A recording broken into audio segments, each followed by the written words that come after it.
Welcome to Jews on Film. My name is Harry Odensasser. I am your favorite Jewish podcaster, or one of your favorite Jewish podcasters. Obviously, Daniel's here with me. We've met a couple in some previous episodes, but I'll stop rambling and introduce the aforementioned Daniel as my co-host. So Daniel, introduce yourself again. I'm Daniel Zana, a documentary filmmaker and video editor, and still a Jew. And today we are joined by the beating heart of Northeast Jewish Seattle, Rachel Rosenfeld. Hi, Rachel. How's it going? Hi. It's going well. That's a very nice way to describe me. You know. Nice imagery. Sure. I feel like you're the Cher of Seattle, right? You're going around helping others and making matches. I talk about Jewish Seattle all the time. So, right. So right now that is the community. Setting up teachers, growing the community, cleaning connecting. up the beach. Yeah. Doing all sorts of selfless things. I love it. There you go. And even in like a more genuinely selfless way, not quite like beginning of the movie Cher. I'd say like more, less self-centered, more really, truly altruistic, I would say. Absolutely. And maybe I learned it from this movie. Exactly. And just to clue those who are listening in, we are talking about the film Clueless, which was released 25 years ago yesterday. We found out. So yesterday at the time of recording. Who knows when we're going to publish this. At the time of recording, yes. Good point. The film was directed by Amy Heckerling, who is a director known for other films like Look Who's Talking 2, Fast Times at Ridgemont High, which is a big film. I got to ask, Rachel, why did you pick this film? Honestly, years ago, I taught a class of high schoolers, and we talked about Jewish films that weren't obviously Jewish. Mm-hmm. And we would watch pieces of them. That's the name of the game. That's the podcast. Yeah. Right, was this Jews on Film I came class? up with it. Exactly. Syllabus. That would be right. I was, maybe I was your teacher. You didn't even, Exactly. didn't even know it.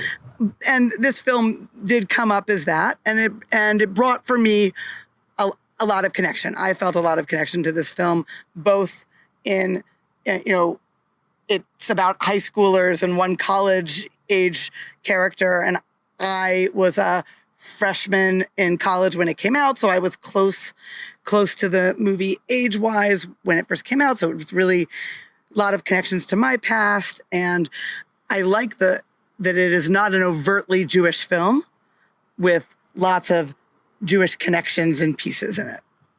I mean, I think it's one of these blink and you miss it kind of things, but you also kind of really have to dig for it. So this is definitely going to be a stretch episode where you really pull apart scenes and find the Jewishness in it, but it's not overt, like you said. Harry, what's this film about? Can you give us that IMDb summary? Yeah, sure. Let's jump right in with the summary. I found a good one. Again, IMDb usually comes through. This time it was the second option, if anyone is just wondering. But if anyone wants to double check us, I guess. But it reads, Cher, a high school student in Beverly Hills, must survive the ups and downs of adolescent life. Her external demeanor at first seems superficial, but rather it hides her wit, charm, and intelligence, which help her to deal with relationships, friends, family, school, and the all-important teenage social life. Wow. So already it's kind of, I don't know what our Jewish Bechdel test is, but like if the IMDb summary says something that about being Jewish, then it's already going to be that kind of episode, but it's going to be, like I mentioned, it might be a different kind of episode because we're not saying explicitly anything Jewish about it. It doesn't mention her last name. Let's talk about that for a second. That's true. Yeah, her last name is interesting because it's one of the Jewish identifiers about her. Her name is Cher Horowitz. But if one of you wants to tell the story about how that came to be, because I know that wasn't necessarily an intentional choice of the film, right? Is that correct, Rachel? From an article that I found that I had read before, actually from 2018 in the Jewish Forward, Amy Heckerling was making this case that she didn't intend for Cher to be a Jewish character. I actually think it'll be interesting to see what we talk about. I actually think we can make a case that maybe she didn't think she was intending to, but I actually think she was intending to in many ways.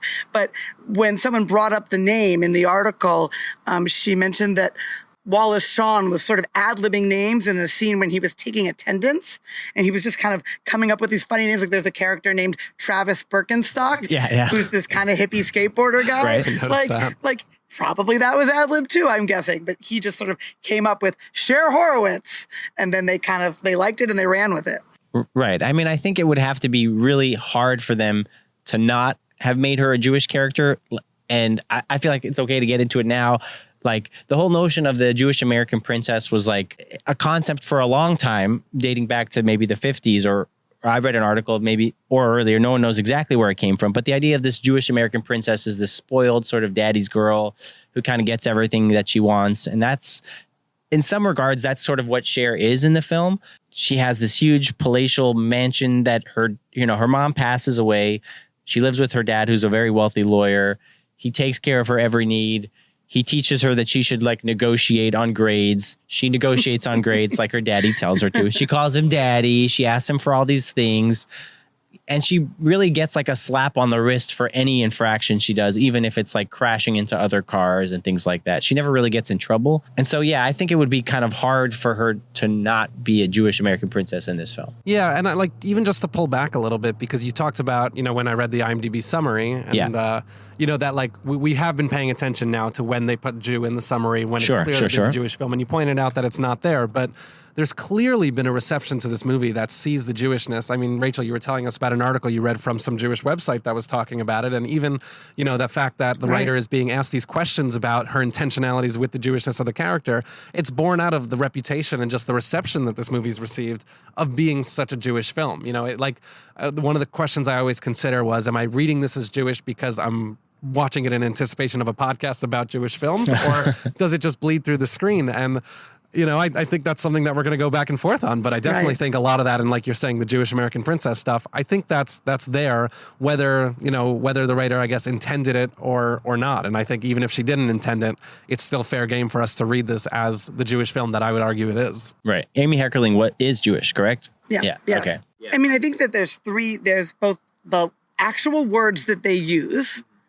Dion says kfel at some point. I'm kfelling. There's a few other words that are used in ways, there's ways that could be perceived as Jewish, and there's a lot of inflection. Jewish inflection, maybe it's coming through from the Jewish actors, which there's a whole bunch of. There's a lot. A lot. Do you want to like... and one more thing, just the other thing is maybe more complicated is the Jewish stereotypes. And there's a ton of those that we could also talk about. But the cast is a very Jewish cast. It's, you can't... I mean, Alicia Silverstone, her mom, I think, converted, it sounds like, but she was bat mitzvahed. Her dad was Jewish, so she's Jewish. She's identified as a Jew. Paul Rudd, both parents Jewish. Wallace Shawn. Dan Hedaya, Syrian Jew. Mm-hmm. I think one of the musicians in the Mighty Mighty Bosstones is Jewish. No way. Oh, okay. They're in it, but most of them are. Not the lead singer. I mean, the Mighty Mighty Bosstones also took me back to that era. I saw them in Boston around that same time, like in the 90s. Sure. At some kind of street fair they were playing, and ska was big. This was a big genre back in the day. I'm gonna age myself, or I guess do the opposite, because this movie actually came out before I was born, and I saw that band on screen, and I was like, what was music like in the mid 90s? That was a little bit strange, and I felt a little bit grateful for the era I was born in. Right, they weren't necessarily representative of other music in the 90s, which is why they were. But they were like cool. The ska band that broke through. Feels like it was a moment. There were a lot of other ska bands. I was a big ska fan. In California, there was lots of, shout out to Real Big Fish and Less Than Jake and Pie Tasters. Or bands like Sublime, which really very California and really blended all of those, a lot of those things. Yeah. And so having Mighty Mighty Bosstones in this film was a very much of the time. Let's take a quick break and we'll be right back.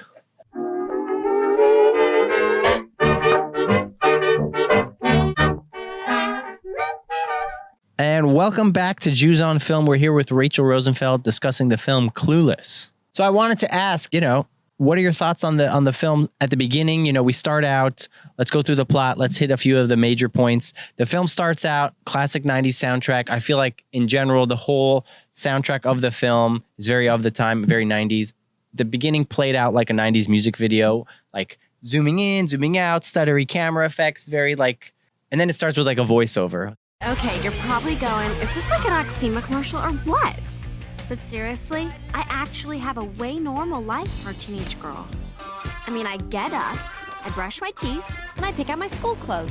So I wanted to get your thoughts on like using Cher as like her voiceover as like a device to kind of drive the film, and it's like through her eyes. Any thoughts on like how that kind of shapes the way that the story is told. Yeah, I actually thought a lot about that because there's a real tone to this movie that caught me off guard that I would say I haven't seen a lot of movies that felt like this, where it's almost, I mean, she has this very bubbly voiceover, and that's obviously a big part of her character, but there's almost this like detachment from the story. Like the story's never going to get really weighed down by sort of intense, like emotional moments. There's like a lightness to it. Right. And it starts there, but it's really carried through. You know, every sort of like major plot turn, she kind of just says like, oh, and then all of a sudden Ty stopped talking to me, and that was weird. And it's just, right. And the whole movie feels that way. It's like almost like an ongoing, you know, music video type feel to it. And, you know, I don't know if that's just like my lens watching a movie that's a little bit dated, but it didn't feel like that. I've seen obviously many movies that came out from the 90s before and after that don't have this same sensibility. And part of that, I was wondering if it's just the movie is taking on the character, like Cher's character, and it's like if she's going to be this sort of,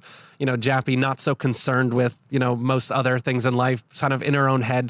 She always thinks everything she's doing to help other people is like the right thing and not recognizing the consequences. She doesn't see how clear it is. You know, we'll get to this. She's clueless almost. She's the clueless one. I think that's very, you know, that becomes very obvious throughout, but she just doesn't see like, it's very clear that like Ty is like clearly, you know, likes one person, but she's trying to set them up with someone else because she kind of has this perspective. And what I just thought from the voiceover and really the opening scenes of the movie, it definitely feels like tonally the movie matches that sensibility really well and kind of keeps up with it. And I don't know if that's, you know, there's a Jewishness to that if you want to try to work that in right away, or if you just think that's, you know, that's just part of the tone. That's what they're going with the movie. But anyone else have some thoughts on that, or is that just my observation?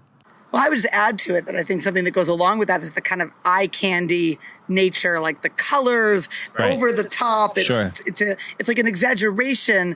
So their style from the 90s in their style, but it is clearly an exaggeration, over the top, you know, which also could be like part of the Jap stereotype as well. And we're just to be clear, we're talking about Jewish American princess. The Jewish American princess stereotype, which is not something I don't hear people say that anymore, but it was a very commonly in the 80s and 90s, people threw that word around all the time. Like that was, you know, in the communities that I was in and connected to, people referred to it both like positively and negatively. But I do think that the kind of that pop and the color go with that music video vibe and the drawing you in this fun, kind of keeping it fun and light sort of way. No question. Just to check, you two both had like computers that told you what to dress like in the morning? Yeah, that was just like my closet. Okay, I felt like I was watching I just wanted to check that we all had computer systems telling us how to get dressed. For sure. Big old clunky computers. Yeah, exactly. Right. Not a laptop. Yeah. I mean, it's just interesting the way that, you know, Cher picks up her friend Dion, her best friend, also from a huge house in Beverly Hills in her brand new Jeep. I think she's 16 years old, so she barely has a learner's permit, doesn't know how to drive. And they get up to hijinks getting to school. I'm not sure if she has an accident on the way to school, but she clearly is running stop signs. She's getting tickets. Hitting the curb, all those. She hits curbs, hits other cars. And like I said, it's just it's all fun. It's all fun. We brush it off. Oops. We're not going to get the movie doesn't concern itself with the actual ramifications of some of this, you know. Nor does she. Exactly. Right. Like there's immense property damage she's causing, among other issues. Yeah. So Cher arrives at school and she kind of goes through spelling out all the different groups. And she talks about her friends and she introduces Dion's boyfriend, Murray, played by the great Donald Faison of Scrubs fame, wearing braces. Just thought I'd call that out. And yeah, she's at school. She gets her report card, and that's sort of maybe the inciting incident of the film that sort of sets our plot in motion. And it's not a good report card. And, you know, as her dad, played by Dan Hedaya, the lawyer, tells her that, you know, everything is negotiable. So she sets out and tries to right some wrongs here. Yeah, and she's successful for the most part. She ends up, you know, there's a whole montage of her just kind of convincing people to change her grades and give them, you know, what they want. But then the first dilemma shows up when she's like, she can't figure out what her teacher, Mr. Hall, wants, played by the great Wallace Shawn. And so then they realize, you know, someone says that he's just very lonely. So she says, great, if I can find him love, if I can play matchmaker, then, you know, he'll be happy and he'll change my grade. And this is also borne out a little bit of, you know, one thing we haven't mentioned, the inspiration for this film is Jane Austen's Emma, which I'll admit I haven't read in full, so if I make any mistakes, I know. So if there are any mistakes, if anyone's listening and wants to call me out, I'm acknowledging it off the bat. I haven't actually read it. All you Austin heads, please save your fan mail for afterwards, okay? But in the words of the movie, Cliff Notes explained to me that. Oh, exactly. Good. So from Cliff Notes, I was able to learn that, the main character, Emma, she does a lot of matchmaking with the people around her. Right. And this kind of, this fits in with Cher. She wants to be this sort of fixer. And she says, if I could just, set up my teacher with someone else and he'll be happy, I'll get a better grade. Right. So Cher tries to set up her teacher, Mr. Hall, with Miss Geist. Miss Geist, who's kind of a frumpy, sort of clueless teacher, and they do can't put the lipstick on the right. Lipstick on her teeth, and disheveled, but cares about the world and wants everyone to do good things. Yeah. But that was like a thing. I feel like in the '90s and early 2000s, like from Can't Hardly Wait, like that sort of notion that the hot girl is there. You just have to take off her glasses and like fix her hair. Oh my gosh! And so many movies. If you change her overalls into like a skimpy outfit, then she was there all along. It's like, oh, it's definitely Cher's philosophy. With herself, with Ty, with everyone that she eventually kind of remodels. Yes. They all go through something similar like that. Yeah, it's interesting. And so she tries to set them up. And would you say that she succeeds initially? Yeah, like right off the bat, right away it works perfectly. It's that same lightness of the movie. Like she has this big plan, and it works. They fall in love. She gets an A- instead of her. They don't even break up in the meantime. They're it's just completely There's no tension with their relationship, which is great. And then we are introduced to a new student. Her name is Ty. She's played by the late Brittany Murphy. And she comes in, I believe she's wearing flannel and corduroys maybe with like a button up. And I'm not quite sure of her style, but it's definitely not what Cher is wearing, which is very preppy, fancy kind of stuff. And Cher sees this, as you alluded to, Harry, as her next mission, her next thing to fix. Yeah, and then very soon after we've been shown Cher as being this person who sets up her teacher, she kind of embraces this role as, helping other people. And she really wants to, be this sort of fixer and a little bit controlling and just kind of shape everyone the way that works for her. And in between, we're introduced to her character of her brother, played by Paul Rudd. And he's the first one to really call her out. And he's like, have you ever helped anyone that wasn't sort of for selfish motivation? Like that you weren't just kind of doing to help yourself? That's why she helps Ty. It's because he calls her out, right? It's her stepbrother. Right. So that they were married, that her father was married very briefly to his mother. So they have this sort of sibling-like relationship in the beginning, like playful and teasing each other. A lot of bickering, a lot of fighting and disdain on both of their parts. But he's the one that kind of calls her out. Do you ever do anything, that's not completely self-centered? Right. Did you notice the Seattle shout out? Yes. Cher makes fun of him for wearing flannel. So the flannel shirt deal, is that a nod to the crispy Seattle weather, or are you just trying to stay warm in front of the refrigerator? Thank you, Cher. Appreciate that shout out. And, and Paul Rudd then is framed as Seattle in the 90s is like this grungy, also slightly emo-ish, grungy kind of place. The music, and he's in the flannel shirt and but also like very intellectual. He's reading a book. He's learning about like current events going on TV. Was he reading like Nietzsche? Something very pretentious. There's a lot of books that I noticed that like they show the cover very clearly. Maybe it's like a nod to the sort of Emma, influence of this movie, but or it's just like the sort of superficial characters and all with their fancy books. I mean, everyone speaks also with a vocabulary, especially Cher. Every once in a while, will throw in some words that are just whatever. Okay, whatever. Yeah, exactly. Yeah, I definitely think the slang is very 90s. I think someone talks about Ralphing, which is barfing. What else do they say? I think the inappropriate, the non-PC thing. Oh, sure, yeah. There's a few words here and there. Although they do say the word PC, and I couldn't remember if in 1995 we were already using the word PC, I guess we were. Yeah. They said that they call out that something is not PC to say or do. Right. Maybe, yeah. And someone says Audi, like I'm. There's a lot of Audi. Like Audi, bye, Audi. Well, and that was only in California. Which my subtitles every single time translated as like AUDI. Yeah, I think that's is that how it's used? Yeah. I just read it. I assumed it was like OUTTIE, sort of like I'm Audi. But I guess it could also be a play off the car. Yeah, because it's LA fancy. I don't know. No, it's just Audi. Like it's fine. It might but just be the subtitles. I don't know. Her stepbrother's Ben? No. What's his name? Josh. Josh, right.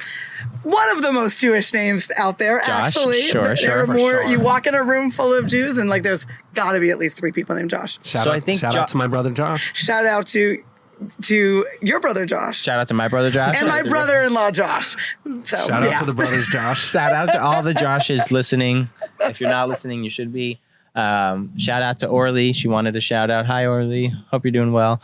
But I think, Josh sort of challenging her and doubting her ability to be selfless kind of sets the plot in motion and has her sort of rescue and save Ty, even though she seems fine, but Cher decides to take her under her wing and make her like a Cher 2.0, or she becomes a Cher 2.0 eventually. She's fine, but she's fine from a different crowd, a different city, perhaps a different. Right. So she doesn't fit the sort of image that, Cher has sort of created around herself. And yeah, it's interesting. Cher, as she's giving Ty the tour of high school, that's when she says, oh, these are the Persians and these are the skaters and these are the jocks and this and that. She's kind of giving her the lay of the land. That's sort of where she sees Breckenmeyer's Birkenstock character, and she kind of, has twinkly eyes for him, but it's not to be just then. Oh, and that's because Cher steps in and decides, like, Elton is the guy that you have to be, that I'm going to set you up with. And when you're watching it, it's already obvious, clearly she likes Travis a little bit more, or Ty clearly has feelings for Travis, but, Travis doesn't fit in with this image. He's one of those sort of like skater bros, like, very laid back, definitely smoking a little bit of weed, like that kind of vibe. And A lot of weed. He does quit it by the end of the movie. It did remind me. It was the part that right. reminded me a little bit of Spicoli from Fast For Times sure. at Ridgemont High. I was like, there's that character. Yeah, once there I he found is. out she wrote both movies, it was very She very didn't clearly. She didn't write Fast Times. Cameron Crowe wrote it, Gotcha, but she directed. She directed it. Okay, gotcha. I love that sort of scene where like you have that slow-mo shot of the skaters kind of walking down, and she's like, why do they dress like this? And they're just dressing like very, I mean, I don't know if even in the 90s people would dress like that, but maybe it's a bit of an exaggeration. I don't know. She tries to set her up with Elton, played by Jeremy Sisto, and kind of really forces it to somewhat of an uncomfortable degree. She's kind of making something happen. He's clearly not into her so much, but then she's kind of coaxing them along, and it kind of... And Ty somehow really thinks she falls for him. Another unrealistic kind of... It confused me with that. But she was so emotionally, you know. It's a little manipulative and kind of weird. Yeah. I thought maybe Cher could have cooled it a little bit on that one, but she's still learning the boundaries of her matchmakingness, I suppose. She's 16. Yeah, I guess so. 16-year-old That's all you girl. gotta say, I guess, Yeah. Makes sense. But I think that the point is that she wants to do good. She saw that she was successful. She's been accused of being selfish or self-centered. Right. And she does genuinely want to do something good. It's just not for the right reasons or really a good goal. Like she's not caring about the other person. She's still sort of caring about her own vision of what she thinks it's supposed to be, which I think was, I think that's from Emma too. I mean, that kind of theme, and the character that is accusing her of being the Paul Rudd character in Emma. Got it. And does Elton and Cher, do they have any chemistry? Elton clearly had a thing for Cher, and anytime you kind of read it into the movie, anytime sort of Cher and Ty are trying to interact with Elton and Elton seems interested, it becomes clear that he's only really interested in Cher, and that they kind of they misidentify it in Cher because she has this agenda of setting up Elton with Ty. She identifies it as, oh look, he clearly likes you, he wants to dance with you, whatever. But then they all go to a party together, and when they're on their way home, Cher tries to send Elton and Ty in the car together. Do you need a ride home? Oh, that'd be great. Thanks. No, I got her. Well, I'm right below Wilshire and Linden, so... Oh, that's right near me. I'm above Olympic. Great. Then Ty will go with Summer, and Sherry will come with me. Actually, you could take Wilshire to Cannon, and that turns into Benedict. Well, then she'd have to go back south, and I'm already going north. But you could take Ty on your way out to Sunset. Yeah. That doesn't make any sense. I'd have to get off the freeway. I hate that. Ty, go with Summer. Sherry will come with me. Watch your feet. Eventually, it does end up that Elton and Cher are the ones together and not Ty. And when they're in the car together, that's when Elton basically makes a move on Cher and says, like, it's so clear to me that you clearly like me and I clearly like you. And obviously, Cher is completely caught off guard because that's not what she expected. She's dropped off in Sun Valley, which is It's in North. I mean, that particular liquor store, Circus Liquors, is a famous liquor store in North Hollywood. So it's not Sun Valley; it's a little bit further out. But the way that they portray the Valley, I take issue with. I was wondering how you felt save about that. I mean, they're like the Valley. It's like they go to a party. Like later on, they go to a party in the Valley. Well, the Valley element is that it's not L.A. Right. The part that you were talking about, you just alluded to them being in the car together, and then he drops her off in the Valley. That's post frat party. It's not a frat party. It's just a party. A house party. There's a frat party later. Right. The frat party with the Mighty Mighty Bosstones is later. Right. Okay. Right. That's just post like high school house party kind of thing. Classic Daniel gets lost in the fluff. All the fluff. I know. We know, but we clean it up. We make you look good at the end. I know. And there's got to be a thing about going to like a house party in the Valley. I feel like that's like man. every single movie. Yeah, I mean, I went to college in the Valley, and so like it was like house party after house party. And you'd end up at like a friend of a friend's house, and you'd be like, "Who's the person? What am I doing here?" And it was always, yeah. I love that the I feel dad like it's says fairly you accurate. can get everywhere in LA in 20 minutes. Right. But the Valley's not LA. That's the point. Yeah. Like she's outside. Exactly. Right. And then she ends up getting mugged basically. At She's left gunpoint, yeah. alone on the And street left in the alone on the dangerous street. valley. Right. And the thing that she's most upset about is having to get down on the ground in her fancy dress. Get down on the ground. Face down. Come on. Oh no, you don't understand. This is an Alaya. And a what? It's like a totally important designer. And I will totally shoot you in the head. Get out. It's totally born out of the character, but it's just the lightness in her reaction. Like she's mugged at gunpoint, and to her, it's just the coat. Like no, and she does her like whiny voice, like no, like it's the coat. I'm not going to try to do. It's a bit nasally. Exactly. Yeah. A few registers higher. Yeah, Where right. you're currently at. Pitch but my voice up in the edit. I can do that for sure. Yeah. I cannot do that. Paul Rudd comes and rescues her from the parking lot. And that's the first moment that they have a little bit of chemistry. But is that when he rescues her with the girl with the girl he's dating? But then the girl like calls out Cher for something, and Cher like corrects her. The girl quotes Hamlet, but she quotes it as Hamlet, and Cher is like, Hamlet didn't say that. This other guy said it because I remember it because of Mel Gibson. So just showing, it's sort of it's like showing, and Paul Rudd's character Josh smiles a little bit because it's her showing that even though she's looking at things in a different way, Right. Without that same kind of like academic-y lens, she's smart. She's making these connections and she's Despite what we may remembering think. these Yeah. things. It is interesting. And she sees him kiss. She sees him kiss the girl. Like he walks. What the is her girl reaction back. initially when she sees Josh kiss the girl? Is she? She doesn't have a reaction of like, it's not like she's jealous. Right. But it's almost like seeing Josh a little bit differently. Like maybe the first step. I mean, obviously they showed us that for a reason. I was going to say, I think that it's her first sort of, Josh is looking at her differently so that, she, like, you get it from his side before I guess we start to see it from hers. But I think her reaction is more, she kind of realizes that's what she's looking for, that she wants a relationship, because that transitioned us out of like, I'm going to be the matchmaker for other people into, maybe I can help myself. What about me? And that sets up a scene later when she's in school and in one of the, upcoming scenes where this new person, Christian, walks in. And the way she's staring at him, I at least half expected her to say, maybe let's set up Ty with this person, if Elton didn't work out. But then she makes a comment like, you know what, maybe I can help myself a little bit and, choose like set myself up with him. And that kind of starts her relationship with Christian. I love his pickup line, by the way. Nice stems. He has a lot of really good lines. He does. I think, character. Well, it's also like it's right after he walks in right after that scene with the guys with the hanging pants, and she's like, "Why would anyone date them? How could anyone?" Sure. And then he walks in all leaning like on old the door Hollywood with style the jacket. and she's like, "Wow, that style." Exactly. That's what she's been looking for. And I think it's after this that the voiceover starts, and she says, she should start. She starts sending flowers and chocolate to herself in the classroom, That's her move. Which is kind of funny to like make him jealous, and everyone is, sharing in her Showing chocolate. skin because it reminds them of nakedness, Right?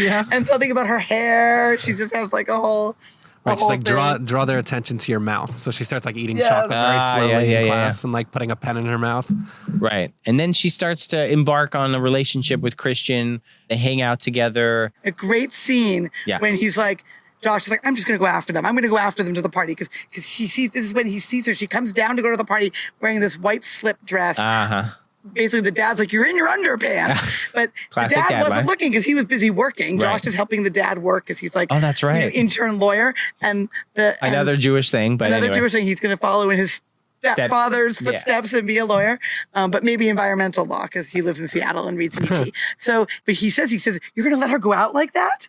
And Mel looks and he's like, go put on. She puts on a sheer little jacket that As if doesn't that's do going to anything. help. Yeah, Which yeah. comes off as soon as she gets to the party. Right. Yes. And they go out and get in his little cute car, and Cher's like so happy. And Josh. Oh, the yellow car, right? Yeah. Total classic, again, classic Hollywood Very. kind of throwback to a different era. But Josh can't focus, on the work. And he's like, I'm going to just go and make sure that she's all right. I'm going to go. And apparently it's a frat party that she references that it's friends of Josh that are having this party. Right.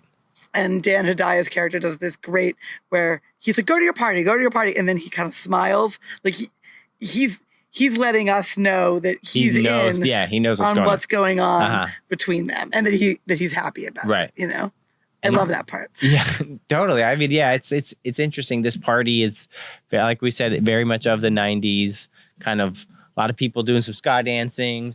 Apparently, because the shoot was like super long, a lot of people, I think the Bosstones over the course of the shoot, it's like an all-day shoot, they started just like drinking a lot of vodka and got really drunk by the end of it. That's what I've read online. But their performances came through really well. Josh comes to rescue, or comes to see what's going on with Cher at the party because she's with Christian.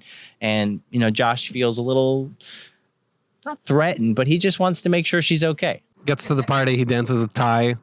And that's also when Cher is for the first time. She's like, oh, that's so sweet of him. Like, he came here just to make Ty not feel as alone. And part of me at that point was wondering if Josh and Ty were also just like, because they had good chemistry every time Ty came over. Josh was always talking to her. So I don't think it was a purely sort of selfless taking care. I think he also was enjoying dancing with Ty. Sure. But Cher for the first time is like, oh, he's really sweet. And it's almost like she's understanding what he meant by, being selfless and not fully self-centered. And all of a sudden it's like, oh, I see how Josh is actually a very sweet guy. Right. And I think at some point there's a quick conversation that Cher and Josh have that make it clear that the person he was kissing in the car the other day is no longer in the picture. So he's now clear to move on to Ty.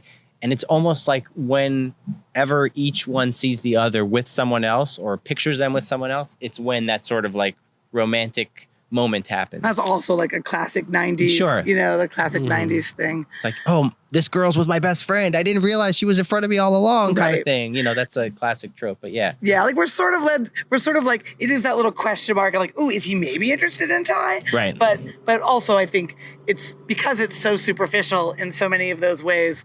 I think most of us watching it were like, that's not what's happening. No. So after hanging out at the Mighty Mighty Bosstones frat party, Christian goes over to Cher's house. They have a date night, so to speak. Christian brings over some movies, and they watch some films. Cher figures that this is when it's going to happen, and so she starts playing footsie with Christian. He kind of looks at her a little bit quizzically, and then I feel like this was such a great, almost like a Streisand-esque moment where she's trying to be very sexy and seductive, and she just like falls over the bed, and then. At this point, Christian is like a little bit uncomfortable and decides to leave. I think it's in the subsequent scene that we then find out from Murray, Dion's boyfriend, that he is gay. But it's interesting the way that they handled that. That Christian's gay. Yeah, that Christian is gay. And I wanted to get your thoughts on that. Being that it was the 90s, and, certainly being gay is a thing that's been around for a long time. But in the 90s, I think the way that they handled it in this film was kind of, I felt like it didn't do it justice. I feel like maybe Christian could have been like a more out character as opposed to just like, oh, he likes shopping and he's like very sassy and whatever. And flirting with guys, sort of, talking to guys in ways that are like, a little bit more deeply than the other guys. Deeply. There's a line at like the earlier party when they're all there and she's like, Cher is talking about how great Christian is. He's like, I mean, look how he ignores every other girl. like you see him like talking to the bartender. Exactly, like, right. Bartender. But yeah, I think they definitely devolved to some sort of light tropes. The fact that like the second she finds out he's gay, the next scene she says, it's great. He became an amazing shopping buddy. Right. It was a little bit like, that's obviously not a fully realized character. Sure. But it wasn't, I didn't find it to be so harmful. Like it wasn't so. It wasn't offensive. No, it wasn't offensive. No. But I felt like in that moment, when Christian was leaving Cher's house, he could have just turned to her and said, let's just be friends. I'm actually gay, or some sort of like nice sort of come from him, as opposed to some gossip where Murray is calling him a cake boy. I feel like that's he's not out in the way that we expect now. A movie made in 2022. Sure, those characters would be openly out. Sure. Like it wouldn't have even come up. You know. Yeah, and you wouldn't have to do this sort of whole. Oops, he's gay. He's like not actually eligible for you. Right. Like as you said, Harry, Cher then very quickly switches gears yet again to going from pursuing Christian to then going shopping with Christian. And she sees Ty at the mall hanging out with two boys, different boys. And she's sitting very precariously. As a dad, I was very nervous watching her sitting on the ledge of the West Side Pavilion Mall in Westwood. And you even knew which mall it was. I mean, they did show the sign. But I have been to that mall before. Not my favorite mall. I'm more of a Fashion Square or Sherman Oaks Galleria. For the record. For the record. Important to know. Let the record state. A Valley Boy forever, 818. She's like sitting on the ledge, and then all of a sudden, they're like flipping her over. Yeah, like teasing her, kind of holding like they're going to throw her off the edge. And then so Christian goes over very assertively, tells them to knock it off and rescues Ty, which I thought was a mensch move. So, yeah, definitely was a mensch move. Thanks for working some of the Jewishness in. I know we're getting lost just a little trying. bit. No, we've spent some time going through the plot, which is fun. But, this is a plot a little bit devoid of Jewishness. And don't worry, we've got some plenty Jewish content waiting sort of towards the end of this podcast that we're going to, bring back in because there's a lot more to say about that. But, yeah, he definitely is a mensch-like character. I think that's a fair whatever read of him. After Christian rescues Ty from this sort of near accident at school, Ty then becomes sort of very of the moment at high school. People want to talk to her about this event, and people are saying, oh, I heard someone tried to do this or that to you. And so Ty is holding court where Cher used to be the one holding court with all of her friends. And Dion is talking to Ty about sex because now she and Murray have gone forward in their relationship, and Ty's the more experienced one. So there's all these like things where Ty is holding court in that way too. She's knowledgeable and mature, and sort of when before she was like really the lost, clueless one. Right. Yeah, there's a little bit of a role reversal that sets up that, iconic scene later when Ty is talking to Cher and they have a really big fight over, because Ty mentions that she's interested in Josh and Cher kind of says, I don't think it works. No. It might not fit. And, it's kind of clear from us watching that this is coming from a place of Cher clearly likes Josh, but, she's trying to come up with reasons for Ty, and Ty, shows a lot of her insecurities and is like, why? You don't think I'm like smart enough for him? Is that what it is? And like, Cher's like, no, I promise it's not that. But it's like clear she doesn't want to say that she likes Josh. And then the reason I reference this is because it sets up the great line that Ty then says to Cher, where she says, you're a virgin who can't drive. And she kind of like puts her down. But again, it puts her in this like very clueless perspective. All of a sudden, everyone has matured, so to speak, as they're entering the sort of college years. And she is, she's still a little bit too in her own head and a little bit too clueless. Cher, that is. And she couldn't talk her way out of failing the driving. Right. The driving test. Exactly. And the driving teacher's another Jew. Oh, is it?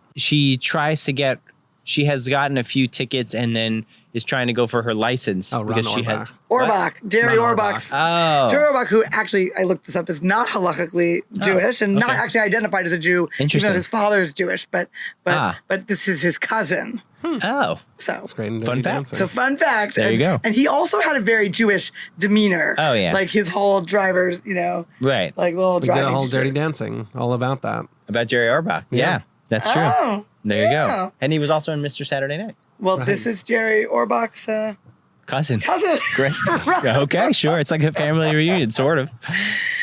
Anyway, so the Ty kind of puts Cher in her place, and she calls her a virgin who doesn't know how to drive. and Cher at this point, starting from the driving part and through that scene, and even from before that, when she's watching Ty do all of these things, she's much quieter. Mm-hmm. She's not wearing as bright, loud clothes. Uh-huh. She doesn't have as much makeup on. Interesting. She's like her demeanor has shifted a little bit. I think maybe this is like a turning point for her where she realizes, maybe I'm not the person I always thought I was. And maybe it's time for me to do something really from a selfless perspective. And I think this is maybe when the opportunity arises for her to do some work in the greater community as opposed to just for herself or her friends. Yeah, it's definitely like a shedding of her character, her persona from the beginning. I read when I was like doing some research on the Jewishness of this film and like the origins of Jap, and I found this one article, Jap, as a reminder, Jewish American princess. Thank you. Explain that in a minute. But what I read was that there's this website, TV Tropes, that goes through a lot of these tropes, and they were talking about it, and I clicked down to examples. I'm like, Cher has to be here. And she was, but I think it reads that she is, it says, Cher in the first half of Clueless is a Jap kind of thing, because, obviously she sheds that character, as the movie goes on, and as we get to this point at the end when she becomes, finally selfless for the right reasons, in taking on this project. And the project question is, I think one of her teachers talks about a Pismo Beach cleanup effort, to raise money because I think there was some flooding.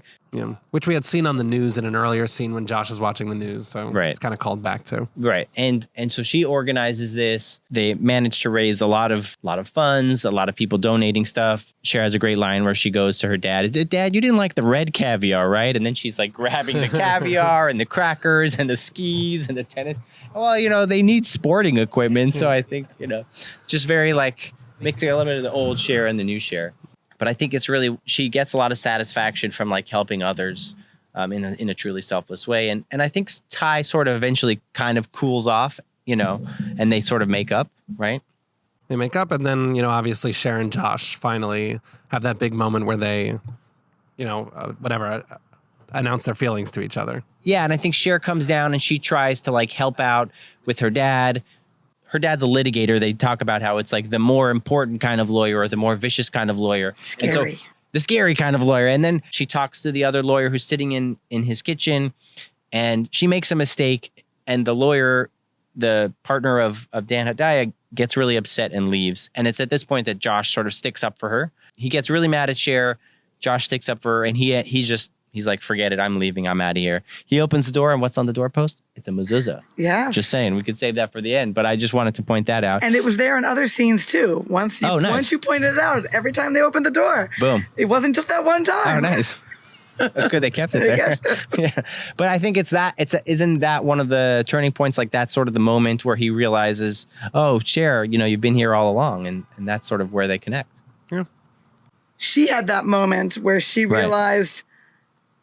She had the montage about Josh. Yeah, She went when she was going. It's not a very long movie, but there was still a montage from the beginning of the movie of all the moments. I think they need the montage because they had to kind of sell you on it. Because this actually, I read what did come from Emma from the original source text. Okay. That they do fall in love, with the brother. But I think in Emma, the way that I read it, and again, I hope if someone has read the actual Emma text in full and will correct me, fine. But from the description, it sounds like this brother that Emma kind of comes into a relationship with is someone that she had never met until the beginning of the novel, and they kind of like come into each other's lives and they like come together. I think with Paul Rudd's character, not only do they establish at the beginning of the movie, they have this real like sibling rapport. They're very like nagging at each other, fighting over the TV remote. But I think they had met in the past because, they're like still step siblings and they had like a relationship.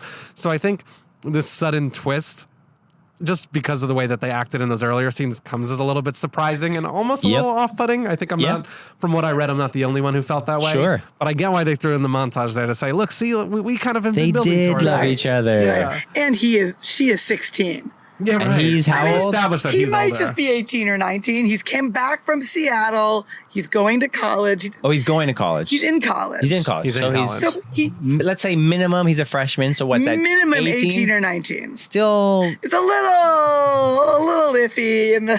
she's not like 17 going on 18. She's 16. 16, yeah. So it's still questionable, and they're kissing. It was the 90s still, so maybe that was, I don't know. I don't know. There were things. We're in a totally different place with stuff like that now than we were in the 90s. Right. Like the things that we just didn't even think about. Right. Tons and tons of stuff like that. There's the age difference, but then there's also like the relationship.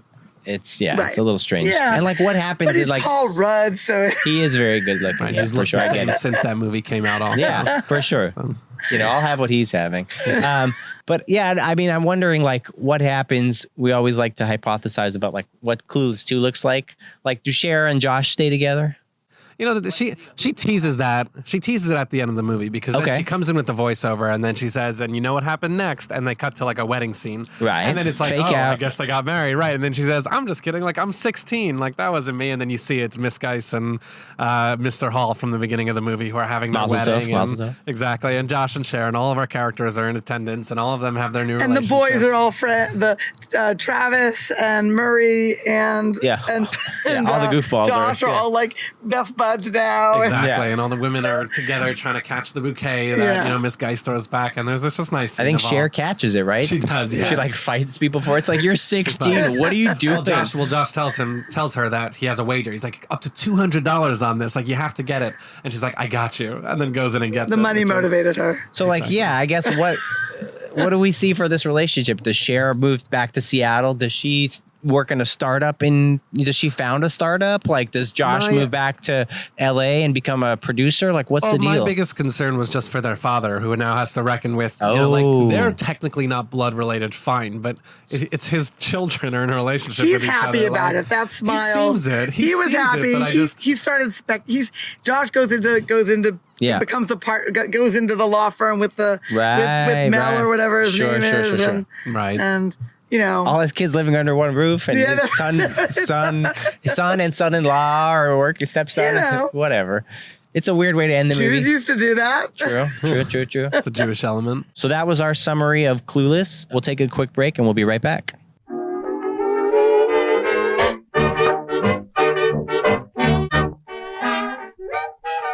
Welcome back to this week's episode of Jews on Film, where we're discussing Clueless. So we just went through the plot a little bit, and I want to unpack some of the Jewishness. Because, let's do it. You know, I pointed this out as we were going through the plot. It's a little bit devoid of Jewishness. It's a great movie, great plot, you know, a lot of good beats there, but not so much explicit Jewishness. But I think the Jewish conversation around this film is there's a lot to be said. I know, Rachel, you mentioned this came up in a whole class that you did on sort of Jewishness of film. So we're going to go through our rankings of the movie. We generally do that. We give a score, 1 to 5 Jewish stars.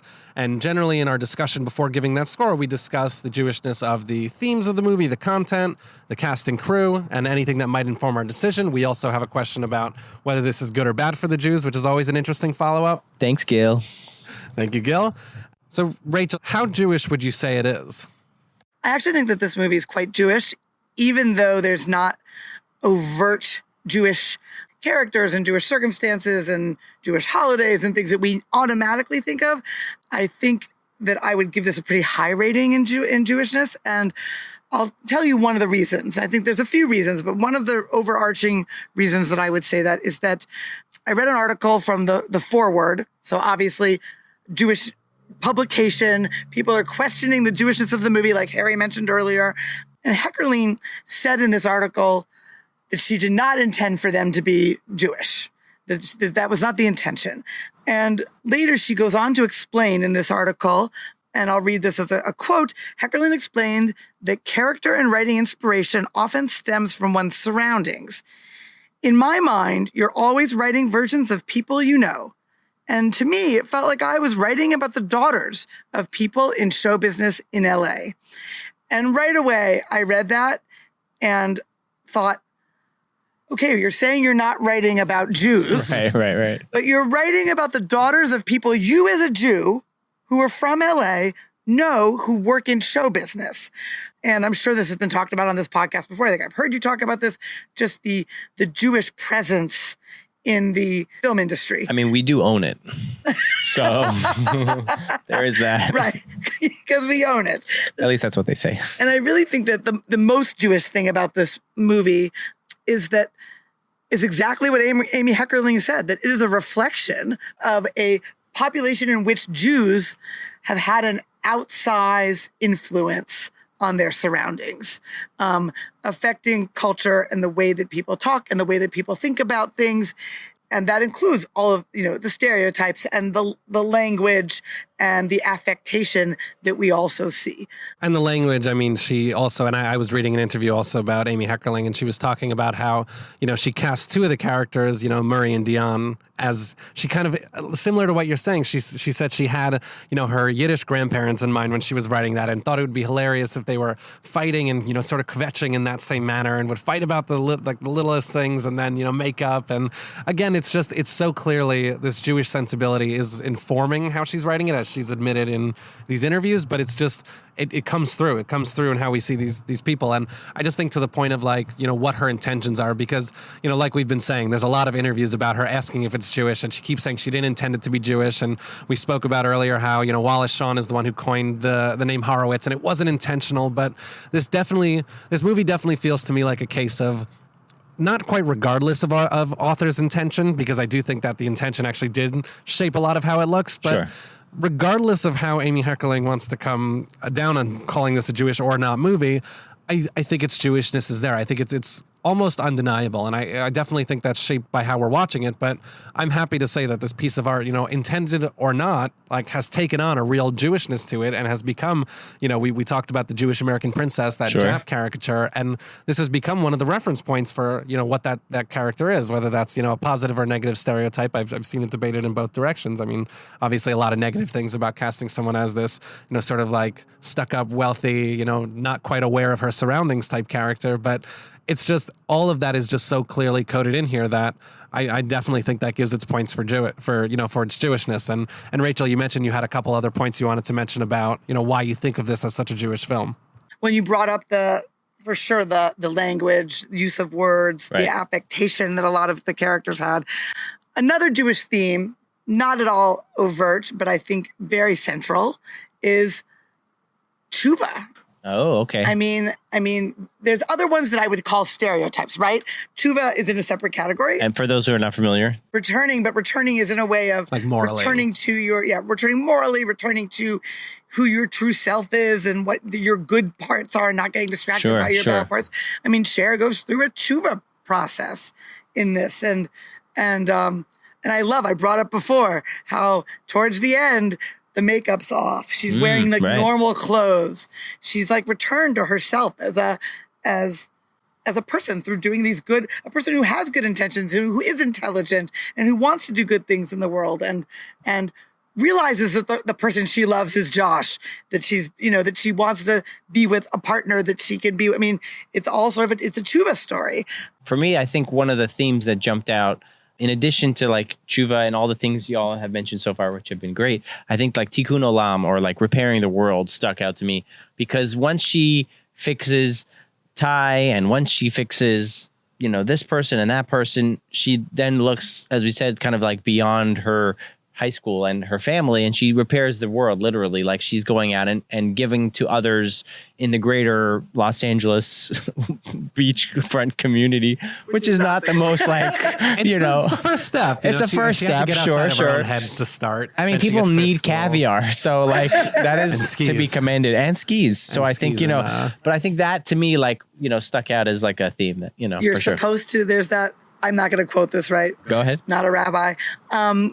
The thing where you're supposed to give people tzedakah to raise them to the standard that they had been used to. You don't give two people who were used to a different standard of living. Right. You don't give them the same amount of tzedakah. Charity, yeah. Of charity. You Got give it. them. Okay. you- And Sure. she says, Cher, when she's bringing the skis, her father says, you don't need to bring those skis. And she said, some people lost everything. They have nothing. They might have had skis. And she's Exactly. operating from that framework. So maybe she Very knew that. Jewish. Maybe she knew that. There's a lot of Jewishness. I didn't think of it thematically so much, but I'll jump on this stretch train. Go for I it. think what you were talking about. Stretch train. I love it. Choo-choo. And I think what you were talking about, Rachel, when you were saying that, this tshuva, this sort of repentance, this coming to a new person.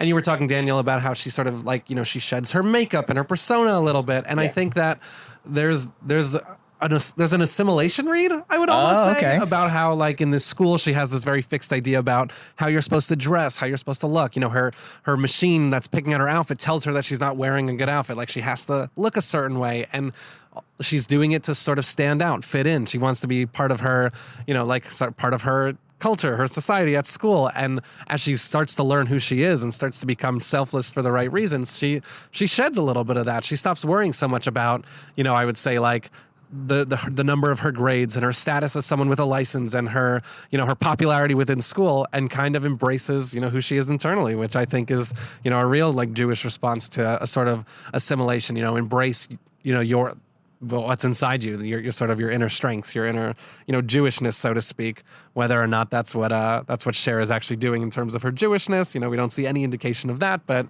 just herself. And, I'll just tag that along on the stretch train. So, just to add it to the stretch train, I wanted to see if you could help me along on the stretch train and sort of figure out what is the Jewishness of seeing Ty for like what she's become, and like what is the Jewish connection there between like Cher seeing what the ugliness of what Ty has become and Cher realizing that she doesn't want to be that, and then kind of like backing away from it. I'm wondering if there is something there.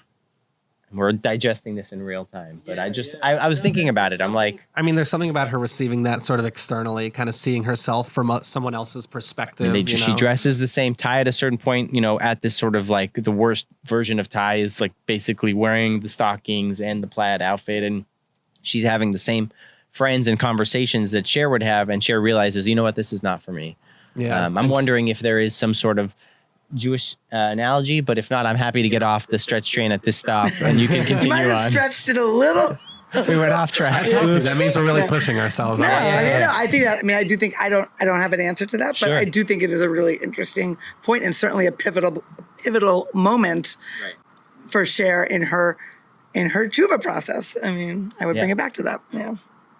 Yeah, no, she sees like the way that she's, influencing others, that she's pulling them down. And that's like kind of her realization that, her brother Josh, or I guess her brother, I don't want to call him her brother because they end up together, but Stepbrother. You're making it creepier than it actually is. I mean, it doesn't take that much.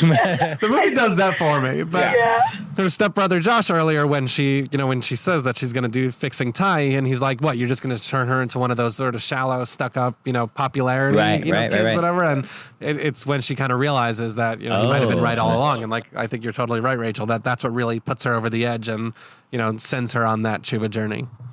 So I have to run to a frat party. I'm going to see the Mighty Mighty Bosstones. I'm wondering, how do we feel about this to the numbers, Yeah. So Rachel, do you want to sort of quantify some of your thoughts into a number? You spoke 1 to 5 Jewish stars. A lot of the themes, a lot of the, we spoke about the cast, I think at the top a little bit, a lot of the cast is Jewish. So overall, obviously this isn't an explicitly Jewish movie. So where would that kind of weigh in? I'm kind of torn about it because I really stand by what I was saying before, that I do think, and I don't think it's part of the stretch train. Like, I do think that it really has some pretty deep Jewish connections. I don't think I can give it a 5. Part of me wants to give it a 5 just because I feel like it's infused. I feel like it's just, I feel like some of the things that elevate Judaism, or whatever, that we can elevate to be as a reflection of Judaism are not the things that are saying Jew, that it's that, and I think that this is sort of, I think Clueless is kind of an example of that.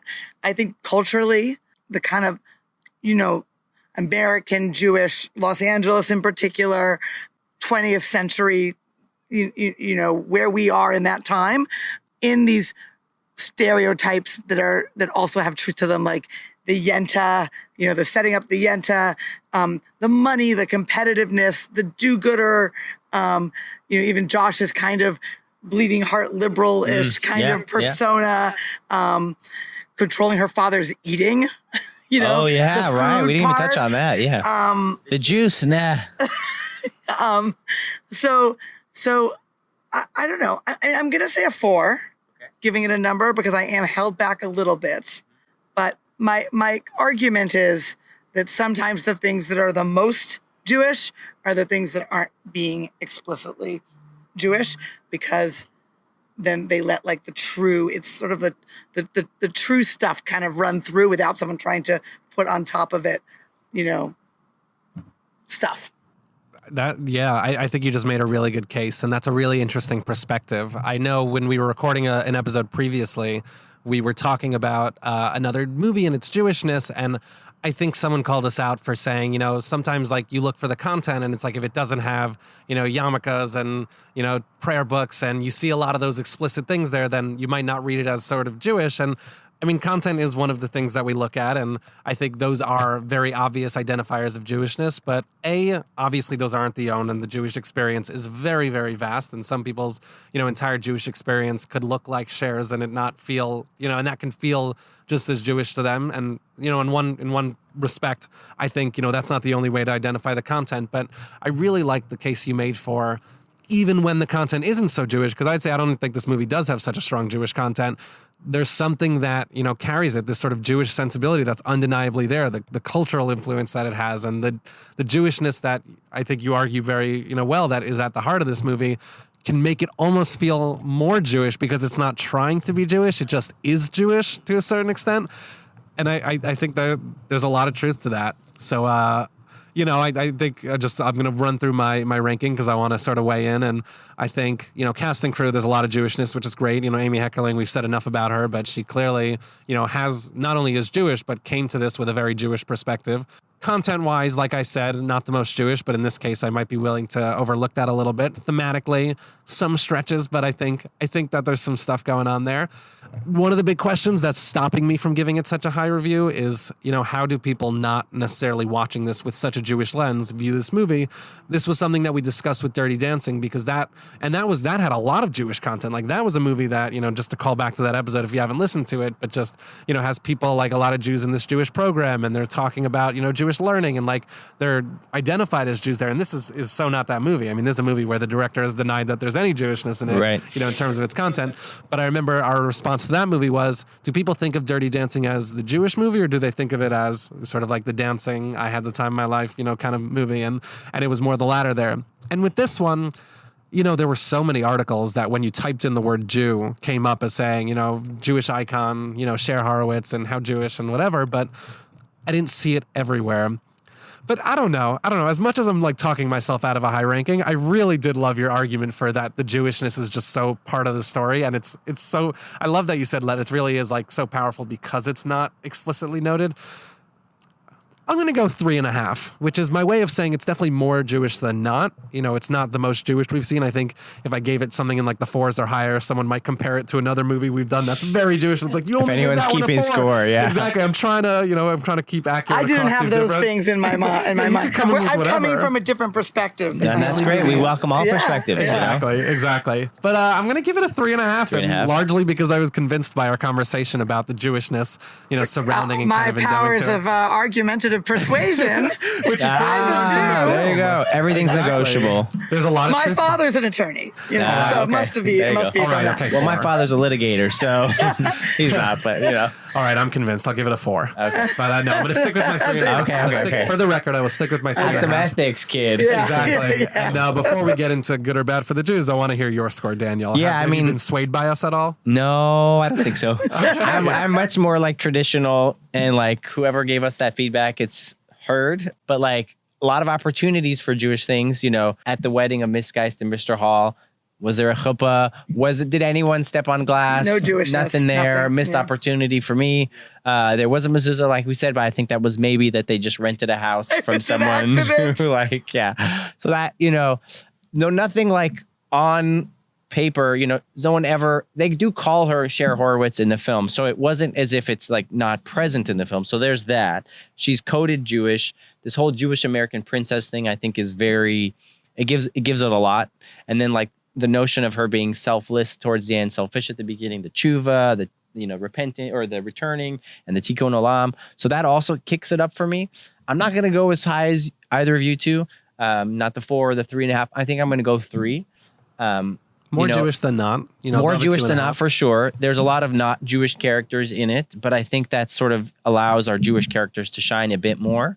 You know, in a film like Yentl, where everyone's Jewish, it's kind of hard for the Jewish person to stick out, but because Cher is sort of our lone sort of Jewish character, so to speak, I think, you know, that gives it a little bit more than that 2.5 that I would otherwise give it. But I like all the points that you raised, and I agree with a lot of them, but I'm just not, you know, you can try to persuade me, but I think I'm just going to stick with the 3 on that. Yeah. And then as far as like good for the Jews, how did you feel about that? Do you think that this film is good for the Jews? It has to follow the question of, is this identifiably Jewish? And I think in the ways that it is identifiably Jewish, maybe to someone that doesn't have the same, cultural sensitivities or isn't looking for the Jewishness, it might be in that characterization of the Jewish American princess. And we said we would get into this. We didn't really unpack, the harms, the positive, the negative outlook on that. But, I think from an outsider's perspective, there is something harmful a little bit about that. Yeah. I do think that people are probably, like, if this is if you're reading her as the Jewish coded character in the film, obviously she has a really great redemption story, but she doesn't fully shed a lot of the, the sort of like rich daughter and shallowness of the beginning. And even though like her learning... She's not joining the Peace Corps at the end of the movie. Exactly. Her Yeah. learning to be selfless with one endeavor is kind of like a small victory on the path towards maybe becoming better. But Sure.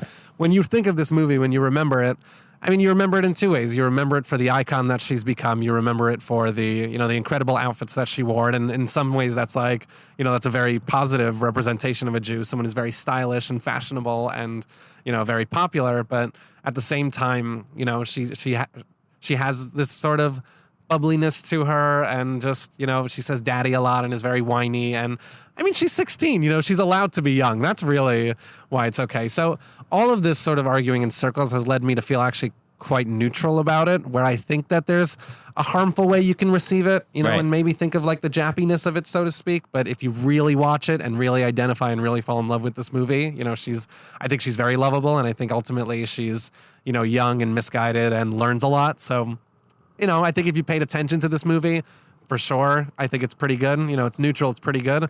But if you're just viewing this from a little bit more of a surface level, or you don't remember it so well, but you had remembered seeing it, you might think of it in a little bit more negatively. But I think it kind of cancels it out. I know that's not the most riveting answer to go neutral, but does anyone want to come in with a more impassioned response? Rachel, do you have any thoughts on it?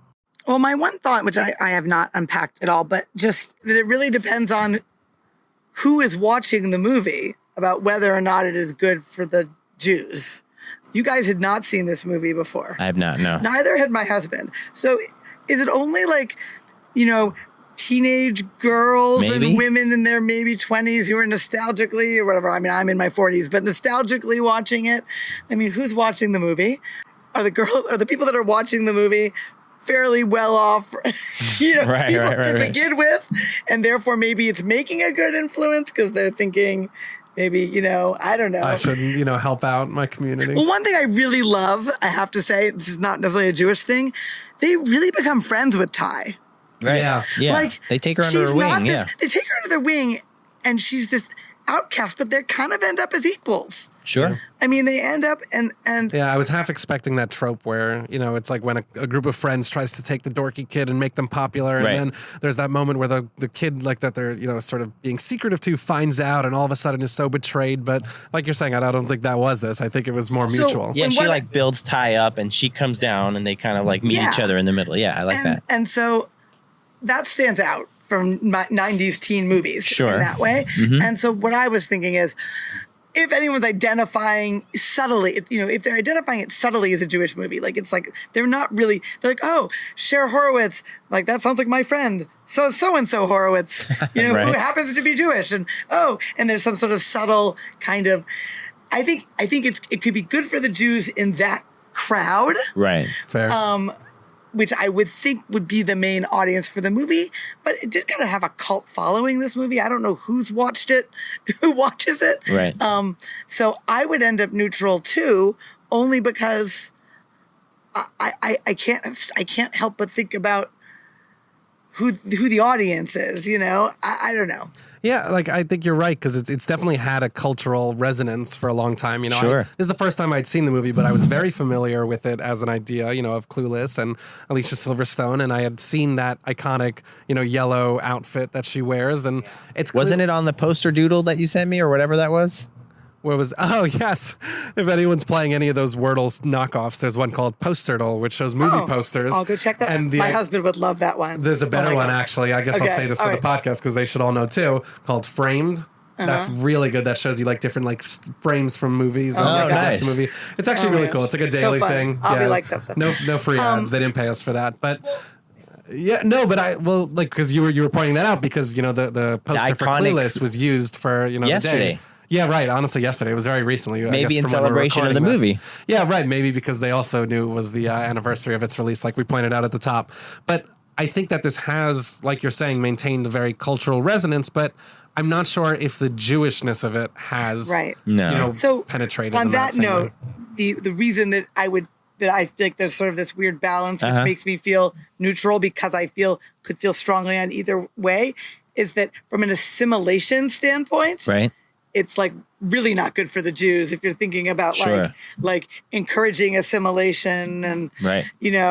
not having Jewish identity. Obviously, Jewish people who, except for having mezuzah on their door, have like no other Jewish Right. identity. So that's sort of. Are you retracting your answer then? No, I'm saying I'm saying that it's like I feel like there's like these really bad for the Jews things if you're looking at it at one lens. Sure. And then these like, maybe really good for the Jew thing. And they're kind of the same thing because having that person who recognizes the Cher Horowitz name and thinks that that's like their friend and that is cool because I don't know. They're both about it's all about assimilation. Right, so if you're right. looking at it, so maybe it is bad. Maybe it's bad for the Jews if you're looking at it from an assimilationist standpoint. Yeah. All right, so I'm talking myself out of Daniel, it looked like you were nodding your head along and disagreeing with some stuff. Yeah, I so. mean, I'm just again going to take the more simplistic approach and just be like, not a lot of people are doing a podcast about this film and looking like so in depth into it. It's just like as someone who grew up in LA, it's not a good look, I think, for the Jews. You have the Jewish American princess persona. You have the hardworking, sort of distant dad who kind of chimes in occasionally. He puts his kids to work on his like lawyery kind of stuff. They're all like wealthy, out of touch with society, giving caviar to like people. I don't know. I don't think it's a great look for the Jews. It's played for humor, like how out of touch they are with the working person. And then they go to the valley and portray it as some sort of distant land. It's like, hey, there's good people there, okay? So with that, I'll just cut it short. I'll just say, it's not a great look for the Jews. Yeah, but, fair. I think between our neutrals and your negative, it's probably not. I have this sort of baggage as the LA person, so like it hits a little bit harder. And I'm just like, I knew a lot of Chers, and like, I think a lot of the things they did, if non-Jews would look at it, it'd be like, it's just not a good look overall, I think. Yeah. I mean, I was embarrassed by stuff like that when I was a teenager. Right. Yeah. Like I found it embarrassing, so as somebody who was not a Cher, Rachel, I wanted to thank you so much for being here on Jews on Film to discuss Clueless. I wanted to ask if you have anything to plug. Mostly I'm really proud of Harry and Daniel for putting this together, and this is a plug. Harry and Daniel met through our growing, thriving Jewish congregation here in Northeast Seattle called Mercaz. We have a lot of creativity, lay leadership, passion, real community, and come check us out if you ever are in Seattle. Yeah, we'll put a link to Mercaz Seattle in the show notes, but yeah, check it out. mercazseattle.org. Rachel, thank you so much for being here. Harry, this is our get back moment. This is our final rooftop concert. Do you have anything to plug? It is not Thursday night, which is usually when you cook, but I'm wondering, is there anything you'd like to plug from a culinary perspective or otherwise? Yeah, so Daniel's been asking me this at the end of a couple of our recordings, Rachel and whoever else is listening to this for the first time. And for the first time, I did come prepared. Yes! I knew you were going to ask it. I mean, in terms of what I'm cooking for, for the upcoming Shabbos, like as you alluded to, this is probably our last time recording together in person. That's why you called it our get back moment. But we will continue. Don't worry. Future episodes will continue to come out regularly. We'll record over Zoom like we have been. But this might be, because I'm moving out of Seattle very shortly. For now. But I'll come back. We have an amazing shul and an amazing community.